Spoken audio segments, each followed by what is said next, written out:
We are doing something a little bit different this month for the newsletter and doing it in spoken word form. I am a big fan of podcasts myself. I just think it's so efficient because I don't have to sit there and read something. I can actually do laundry, or I can be on the road, or in Micah's case, he can brew while listening to podcasts in spoken word. And so this month, I want to talk a little bit about our story on how we started the brewery and why we started the brewery. And of course, this is just from my perspective. And so Micah's perspective may be very different. And who knows, maybe next month he'll share his perspective of the journey. But a lot of you may have heard this, you may have heard bits and pieces of this, and you may not have heard it at all. We've heard so many times, even from our very active customers that are always in Intuition, that they don't actually know why we started. And so, hope you enjoy this episode, and please leave us feedback. Do you like this style of storytelling? Would you rather read something? Let us know your thoughts. Okay, so our journey began when Micah and I were dating. He's my husband now, but we were dating at the time, and we were very serious about each other. We started dating later in life. I was 30, almost 30. And he was 30 when we met. We met through some mutual friends that we happened to have in common, which feels dumb saying out loud because that is the definition of mutual friends. But we had these friends in common, and they thought we would be good for each other. And they were right.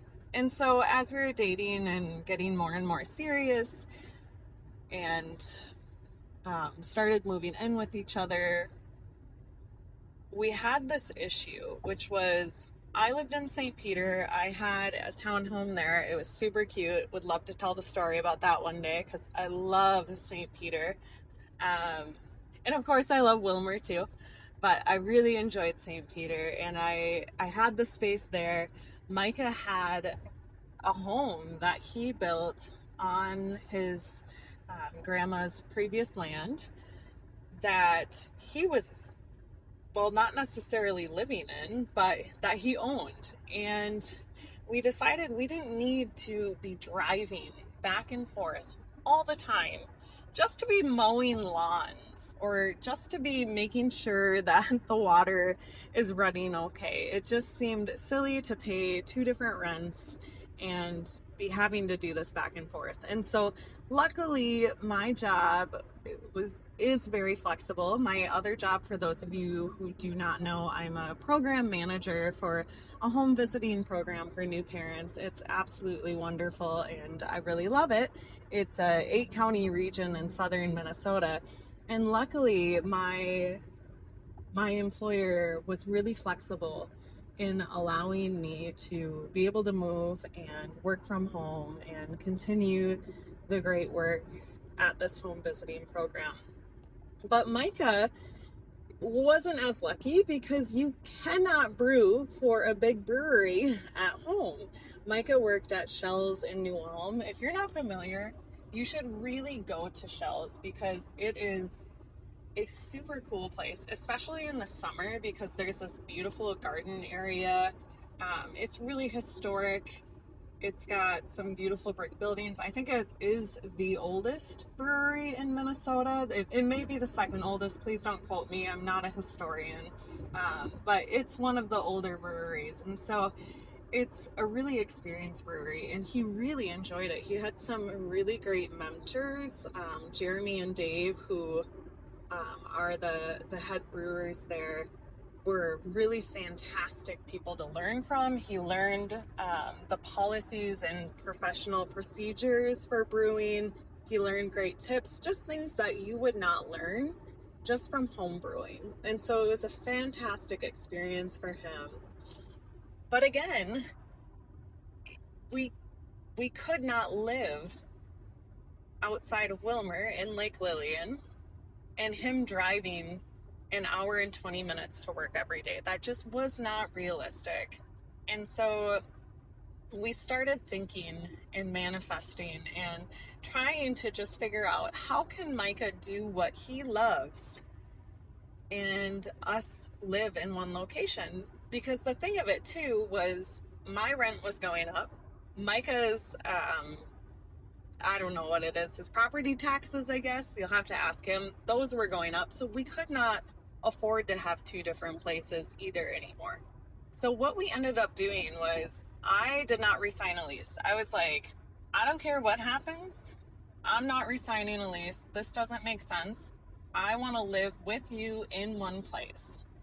However, Micah was, again, still working in New Ulm, so he was lucky enough to be able to live part-time with his brother, sister-in-law, and their children in their basement for quite a few months. And he did that in the past too, just because before we were together and he was working at Shell's, he couldn't commute from Lake Lillian.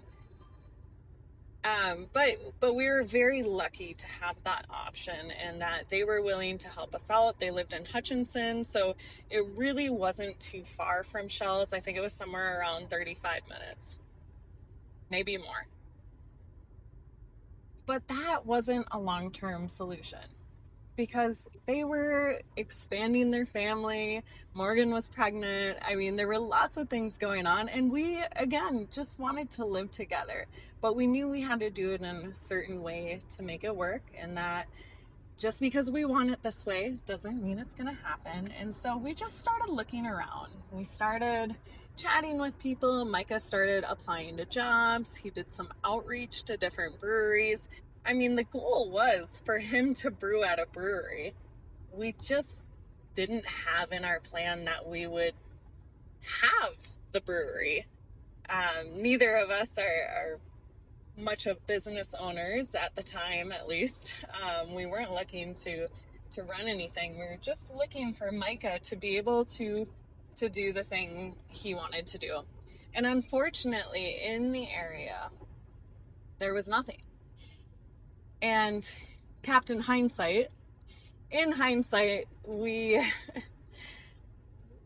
didn't realize how hard it was for breweries to just be able to hire a brewer. The industry at this time was on the decline and just wasn't making as much money. And with small breweries, which is what's around us, that just wasn't going to work. And so we continued to just keep our eyes and ears open. And we were on a walk one day. This was before the transition, the full-time transition, where I moved into his home and he lived with his brother and sister-in-law. And we were on a walk and we were just talking about, like, wow, it's a bummer that Micah can't brew at Foxhole, but it's totally okay. Like, we get it, and we love that they're going to continue making great beer there. And all of a sudden, my ears just started ringing. And I look over and there's this statue of a fox. And I don't know if you all have had this feeling before, but once in a while I'll get this feeling and the words will come out of my mouth before I'm even processing what I'm saying. And what I said was, there's something at Foxhole. There was nothing I knew behind it. All I knew is that the universe or God or whomever or whatever you believe in was communicating something to me. And at the time, Foxhole was in our location. I really didn't know much about them because I'm not from the area, so I didn't know they had these grand plans to move and be in this big, beautiful space.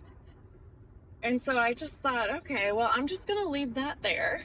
I said it out loud to Micah, and he was also like, okay, well, that's great. And we reached out, and we found there's nothing there. We found that they don't need a brewer right now. So I don't know what you're talking about, but he had an open mind, even though he knew I was a little bit woo-woo about it. And so fast forward, about 2 months later, we go to Foxhole. We go on this date and we're excited because we love date night. We love going to breweries. And Micah presents me with this idea. He heard that Foxhole was moving. We had no idea what was happening with the space, if it was already sold, if they were renting. We did not know what was going on with that. But he just said, what if we took over the space? And immediately I was like, yeah, that's what that feeling was about. That's what this is. Let's do it. And Micah was like, oh, wait, no. Like, this was too easy. You're too excited about it. Now I'm feeling nervous. So it was just this really unique experience that we had. And I then had to reassure Micah, no, we can do this. This sounds fun. When he's thinking, he had to convince me that this was a great idea. But I was on board basically before he even said the words, just because I knew something was there. I had that intuition, keyword here, right? I had that intuition that something was happening. So we inquired and we found out that the space was being rented and we could reach out to the landlords. And so we did reach out to them, and that's what started this entire process. And I remember going there in either the end of January or beginning of February in 2023. And we both left the place and we just kind of looked at each other like, oh my gosh, are we gonna do this? We're not gonna buy this, are we? We're not business owners, are we? and we were just giddy. We were giddy and excited and hopeful, and these doors were just opening for us that we did not anticipate, and yet the signs were there all along. And so from there, we just continued that process, and we ended up opening our doors in December of that year. That was how fast that turnaround ended up being, which was thrilling and painful. And if you're a business owner, you probably know all about this, of all of the fees and the licensing processes. Oh, the licensing for alcohol is just a pain. You have to go through the federal government, the state government, the county, the city. Everybody wants their piece of the pie with it, and there's so much paperwork. I call that the summer of paperwork, because it was just endless piles, and you couldn't finish one thing without having 3 other things within it finished, and it just was this monumental task. But it was exciting, and we had both thought to ourselves, we're stressed now, and we're scared, and we're excited, but we're going to be okay when the brewery starts. We are going to be more confident. We are going to feel much better about it. We are going to be less stressed. And that was not true. And I can't wait to tell you a little bit more about that next month on the next episode. And hey, if you have an idea for what we should call these spoken word / podcast / recording thing, maybe that's what we should call it, let me know. And let me know what you want to hear about next. So hope you're having a good month, and don't forget to put Oktoberfest, which is Barntoberfest this year. This is to support the Barn Theater on October 11th from 3 to 7 p.m. Barntoberfest, which is the annual Oktoberfest celebration, will be October 11th. Please come, have a great time. We'll have a Stein holding contest. We'll have live entertainment, lots of fun things going on. See you then. Is that even close?